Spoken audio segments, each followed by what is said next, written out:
felt surface level, if that makes sense. Like, it was still me, but it didn't feel like I was digging very deep or revealing too much about myself. And I thought about it a lot, and I was like, how will people connect to this music if I'm not revealing things about me that I might be scared to? People are attracted to your humanness. Hey, I'm Mark Ambor here with Genius and our partner Trident. These are my clarity sessions. When I feel that feeling, that urge to write, I will sit usually alone in my bedroom, hold a guitar or by my piano, stare out the window, and I'll come up with chords that feel good, and I'll just keep playing them, and I'll hum melodies over it, and then all of a sudden, what happens is usually a word or phrase comes to mind that I like, and I latch onto it, and I just start building around it. And what happens is I end up like subconsciously writing how I feel without fully thinking about it. It's really hard to explain, but what happens is I'll finish a song and I'll look back at it and be like, I am feeling that, and I didn't realize it until I just wrote it. I went actually backpacking throughout Europe, didn't touch an instrument, didn't write a song, barely was on my phone. I came home and I was so inspired. I actually have never had a period in my life where I've written so many songs at once. I think writing and doing your thing in isolation or if you have collaborators, and then bringing that product that is genuine and you're proud of is what I was missing. When I came home from that trip and I started writing again, I don't know if I necessarily felt it going into it, but immediately when I started writing, there was this clarity that I felt that I had honestly never really felt before when I would write songs. It felt so authentic and genuine to who I was. Like, it's hard for me to describe, but usually I'd overthink a lot when I was writing. I'd think like, no one's gonna think this line's good or whatever. And that totally went away, and there was this heightened sense of, do your thing, and people will resonate with real. And that experience and the trust in the experience I had of stepping away from my passion and coming back to it created a lot of clarity. The thing is, I don't think I necessarily had writer's block. I think I just recognized that the place I was coming from in viewing my music was a place that felt very surface level. I was in a routine almost. I needed to break the routine of kind of just taking a step away from social media and just being like, you know what, if I want to do this for the rest of my life and I want to affect people and make people feel things, I need to be feeling them myself. I need to be putting myself out there. And I went on that trip to try to break the routine I was in. Writing songs and lyrics that really resonate with me, and how that kind of was something that I've recently just got into with this debut album Rockwood coming out, is that specifically for Good to Be, that was the first song I wrote where it felt like there was a story beyond just the story of Good to Be. It felt like, Good to Be is about my dad, and it's about looking to someone that inspires you to get out of a kind of a rough situation or a rough spot. And the chorus of Good to Be is kind of something that's been questioned a lot, I think, by people sometimes. And it's because there are these very specific kind of moments and scenarios with each line of the chorus. And there's specific things that make me think of my dad.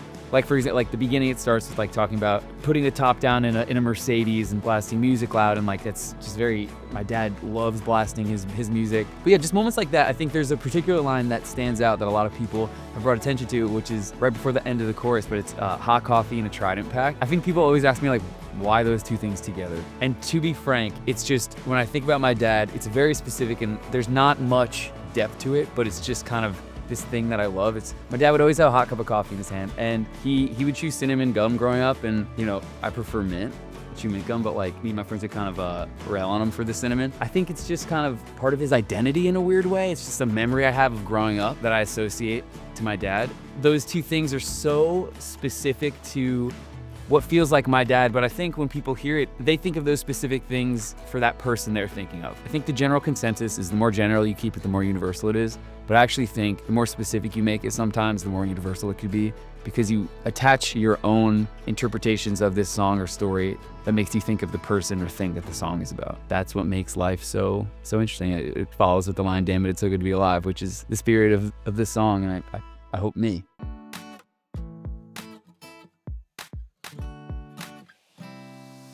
So I record almost all of my music to this point in my parents' basement. I think part of kind of getting into music and just learning how to produce was that it was all kind of organically done at home. I picked up GarageBand at first, and that turned into Logic, which are softwares to produce music. And there's something magical about being able to wake up first thing and just walk into the room next door to my bedroom and just sit down and just work on a song that I'm working on, and hear my parents talking upstairs, or hear the dog bark, or whatever it is.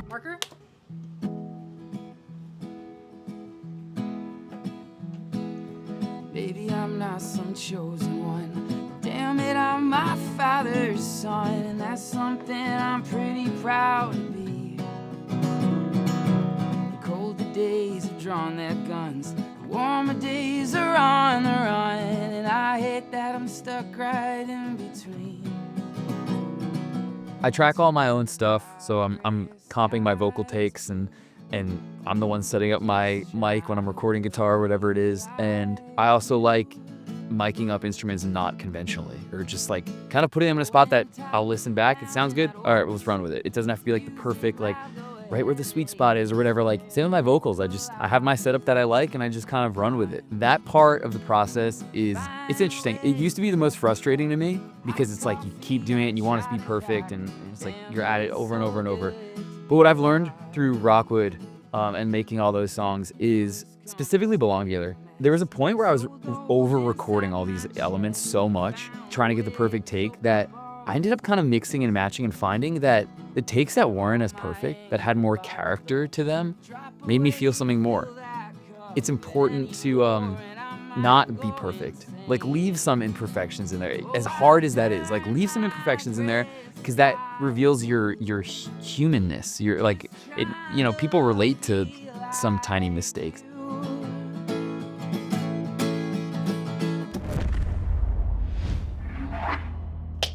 Kind of like a year ago, I had not played many shows live. It was something that I always kind of saw as, once I get my music right, then the live performance and that stuff will come along with it, and I'll figure it out then. And when, this album Rockwood that I just put out, when some of these songs have really connected and resonated around the world, it's granted me the opportunity and the privilege to sell tickets and to go out and see people in all different countries who want to come and enjoy a moment with me and make a memory. I think a way I connect with people during the live shows is, one, I realize that they're there to have a good time.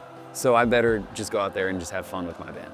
That will be that'll resonate the hardest. Along with that, I just feel like I love trying to make eye contact while I'm singing songs. I think something weird happens when I'm on stage where I almost I don't black out, but I just go into autopilot, or I'm just reacting off of anything that is making me feel something. And yeah, it's kind of just this euphoric connection that I don't know, I can't find anywhere else, and it's just really special to feel it. When I think about the live experience for fans or for anyone that supports the music, I think of my favorite live experiences. I think of bands and artists that I grew up watching either live or on YouTube or wherever it was. One of those bands is kind of like early Coldplay, and whenever I've been to any of their shows, whenever I hear their music now, it's just, I feel this sense of community. It's warmth, it's optimism, it's hope, it's something to latch on to feel good. I want to create that experience for the next generation of people that are seeking it, and I'm an optimist at heart, I think. Obviously I'm human, so not everything's sunshine and rainbows, but yeah, I just hope I can be that sense of hope for people that are seeking it, the live experience. Find ways to cut the fat, hot coffee and a Trident. What? Damn, it's so good to be alive. Thank you so much, I love you.